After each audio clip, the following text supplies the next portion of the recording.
सुप्रभात, नमस्कार। डब्ल्यूएचओ में चीन के लिए मुश्किल बड़ी हो गई है। आज जो वर्ल्ड हेल्थ असेंबली उसके लिए जो बैठक हो रही है और उसमें ताइवान को शामिल करने पर वोटिंग होनी है, चर्चा होनी है। और उस पर मैं जैसा पहले से कह रहा था कि अमेरिका और उसके साथी देश जो हैं वो पूरी ताकत से लगे हुए हैं कि चीन के कहें के खिलाफ, चीन के प्रस्ताव के खिलाफ, चीन की मंशा के खिलाफ ताइवान को वर्ल्ड हेल्थ असेंबली में ऑब्जर्वर बना दिया जाए। हालांकि इस पर अभी भारत का रुख पूरी तरह से साफ नहीं है कि वो पक्ष में है या नहीं है। पहले भारत आमतौर पर, पारंपरिक तौर पर वन चाइना पॉलिसी, तो जाहिर है कि उसके जो जिन देशों को चीन कहता है कि वो हमारे अपने देश हैं और उन पर अधिकार जताता है, जिसमें ताइवान भी शामिल है, तो वहां वो कोई उसके उलट स्टैंड नहीं लेता है। अब आज की वोटिंग में क्या भारत करेगा यह अभी तक तय नहीं है, कोई स्टैंड क्लियर नहीं हुआ है। लेकिन चीन के लिए एक दूसरी मुश्किल है, और जो प्रस्ताव दुनिया के 62 राष्ट्र 62, और उसमें कोई छोटे मोटे देश शामिल नहीं है, उसमें छोटे बड़े सभी देश शामिल हैं। वो एक प्रस्ताव ऑस्ट्रेलिया और यूरोपीय यूनियन की अगुवाई में है। वो प्रस्ताव डब्ल्यूएचओ की डीजी डॉक्टर टेड्रोस अब्राहम से कह रहा है कि तुरंत कोविड-19 के मूल की जांच कीजिए, अंतरराष्ट्रीय समिति बनाइए, स्टेप बाय स्टेप कैसे फैला, कहां क्या हुआ, उसकी पूरी टाइमलाइन दीजिए। डब्ल्यूएचओ ने क्या किया, अंतरराष्ट्रीय स्तर पर कैसे इससे निपटा गया, इस सब को बताइए। और इस वायरस का मूल क्या है, उसकी वजह क्या है, दोषी कौन है, वो बताइए।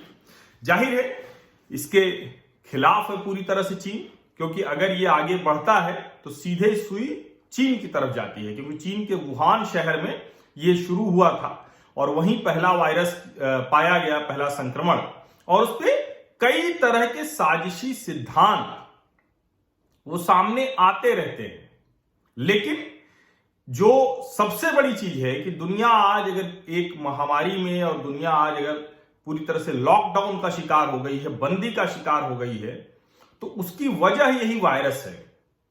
चीन पर आरोप लगते हैं, डब्ल्यूएचओ पर आरोप लगते हैं कि उन्होंने समय से दुनिया को बताया नहीं। और मैंने कल आपको बताया कि अभी भी चीन दुनिया को नहीं बता रहा है। वो 84,000 संक्रमण बता रहा है, 5,000 मौतें बता रहा है, जबकि उसके अपने national university of defence technology उसकी लीक रिपोर्ट बता रही है कि वहां लाखों में लोग संक्रमित हुए, कितने मरे क्या हुए पता नहीं है वो। लेकिन इसी तरह से वो वायरस के बारे में साफ साफ नहीं बता रहे, जिसका खामियाजा दुनिया भुगत रही है। ये जो 62 राष्ट्र हैं, इन्होंने ड्राफ्ट प्रपोजल आगे बढ़ा दिया है। ऑस्ट्रेलिया के प्रधानमंत्री लगातार ये कह रहे थे और भारत ने इसका खुलकर समर्थन किया है। यानी अभी वोटिंग होगी तो और देश समझ में आएगा कि कौन कौन से दो देश हैं। लेकिन 62 देशों में ने तो इस पर हस्ताक्षर किया है, यानी वो इसके पक्ष में पूरी तरह से हैं। और ये ऑस्ट्रेलिया के अलावा जो यूरोपीय यूनियन के देश हैं वो आए हैं इसमें, तो उसके अलावा बड़े देश इसमें शामिल हैं, जापान, दक्षिण कोरिया, तुर्की, भारत और तुर्की दोनों एक जगह है, इंडोनेशिया, रशिया, ब्राजील और दक्षिण अफ्रीका। तो इस तरह से इतने देश हैं। और इनके अलावा अगर हम बात करें तो Albania, Bangladesh, Belarus, Bhutan, Botswana, Canada, Chile, Colombia, El Salvador, Guatemala, Iceland, Mexico, Monaco, Montenegro, Mozambique, New Zealand, उत्तरी Macedonia, Norway, Paraguay, Peru, Republic of Korea, Republic of Moldova, San Marino, Sierra Leone, यूरोपीय यूनियन और उनके साथी देश तो उसमें है ही हैं, तुर्की तो है ही है, Ukraine, United kingdom, great Britain भी इसमें शामिल है, उत्तरी आयरलैंड है, जाम्बिया है। ये सब के सब देश इस पर हस्ताक्षर करने वालों में।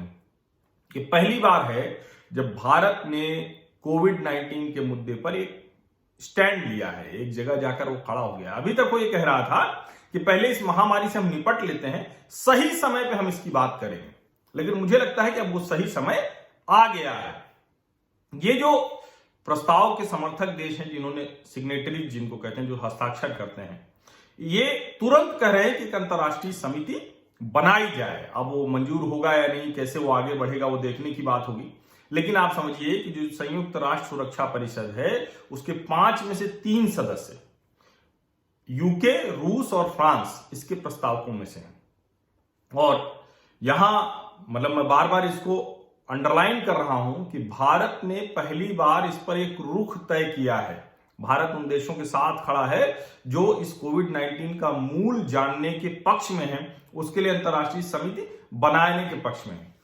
हालांकि सार्क देशों की अगर बात करें तो उसमें सिर्फ और सिर्फ अगर भारत तो मजबूती से खड़ा ही है, बांग्लादेश और भूटान दो हैं जिन्होंने इस पर समर्थन किया है, अपना हस्ताक्षर किया है। समर्थन हो सकता है आगे दूसरे देश करें, लेकिन पाकिस्तान, नेपाल, श्रीलंका, मालदीव और अफगानिस्तान इन्होंने इस प्रस्ताव पर समर्थक जो हस्ताक्षर होता है वो नहीं किया है। अब आगे देखना होगा कि ये इसके पक्ष में मतदान करते हैं या नहीं करते हैं। और दोनों महत्वपूर्ण मुद्दे, ताइवान के साथ अमेरिका और उसके साथी देश खुलकर खड़े हैं कि ऑब्जर्वर स्टेटस मिलना चाहिए। भारत ने अभी तक अपने पत्ते नहीं खोले हैं, क्लियर नहीं कर रहे हैं कि हम क्या करेंगे। लेकिन कुल मिलाकर अंतरराष्ट्रीय मंच पर चीन की इतनी ऐसी तैसी पहली बार हो रही है। चीन भारी दबाव में है। चीन के राजदूत, चीन के जो अलग अलग जगह से अधिकारी हैं, भारत में जो राजदूत हैं वो कह रहे हैं कि हम साथ मिलकर लड़ेंगे, हम पड़ोसी देश हैं, वो इस तरह की बातें कर रहे हैं। बार बार ये भी कह रहे हैं कि इसका पॉलिटिसाइजेशन हो रहा है, अमेरिका और दूसरे देश इसको राजनीतिकरण कर रहे हैं, हमें इस महामारी से लड़ना है। लेकिन मूल बात तो यही है कि अगर किसी बीमारी, महामारी से लड़ना है तो पहले तो उसके बारे में एक एक जानकारी स्पष्ट होनी चाहिए।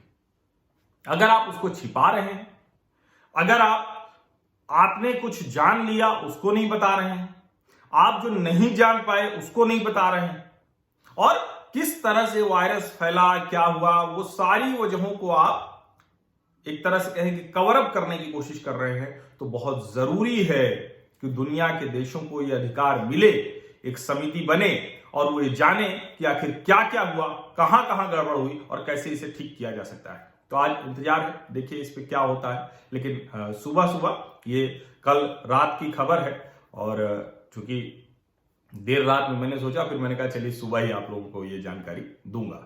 बहुत बहुत धन्यवाद।